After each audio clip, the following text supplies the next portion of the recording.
అదాని మీరే తెచ్చారు అని చెప్పి అనుకుంటున్నారేమో భ్రమలో. అదానీని కూడా చంద్రబాబు నాయుడే తీసుకొచ్చాడు. ఇవాళ గూగుల్ని కూడా చంద్రబాబు నాయుడే తీసుకొచ్చాడు. మీకు జీవోల కాపీలు అన్నింటినీ కూడా పంపిస్తున్నాం. ఓపికగా చదువుకోండి. చదివే ఓపిక లేకపోతే చదివించుకోండి. అయితే సరైన ట్రాన్స్లేటర్ని పెట్టుకోండి. ఆ ఫొటోస్ ఉంటాయి. ఈ గూగుల్ సంస్థ రాకముందు అదానీని మేమేదో జీవోలకు కాదు, వాళ్ళని కంపెల్ చేసి ఇనాగ్రేషన్ చేయించాం. 2019లో చంద్రబాబు నాయుడు గారు ముఖ్యమంత్రిగా అక్కడికి వెళ్ళి గౌతమ్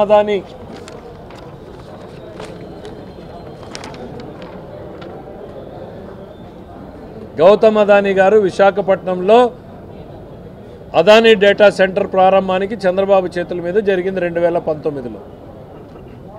చెప్పాను కదా జగన్మోహన్ రెడ్డి గారు, ఐటీ అనేది మన సబ్జెక్ట్ కాదు, మన టాపిక్ కాదు. ఎందుకు చెప్పు దాంట్లో ఓనర్షిప్ తీసుకోవాలనే తపన తాపత్రయం.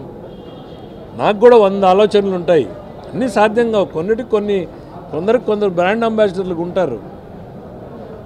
ఇట్లా ఈ ఫేక్ ప్రచారాలు మానండి మీరు. శవాల మీద రాజకీయం.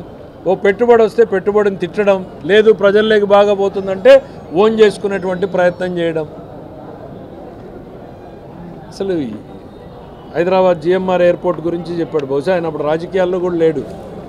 ల్యాండ్ ఎక్విజిషన్ ఎవరు చేసి పెట్టారు ఆ ప్రాజెక్ట్కి? చంద్రబాబు నాయుడు గారు. మర్చిపోయినట్టున్నారు. అగ్రిమెంట్లు మొత్తం చేసిన తర్వాత గవర్నమెంట్లు మారే క్రమంలో ఒకరోజు ఓపెన్ చేస్తూ ఉంటారు.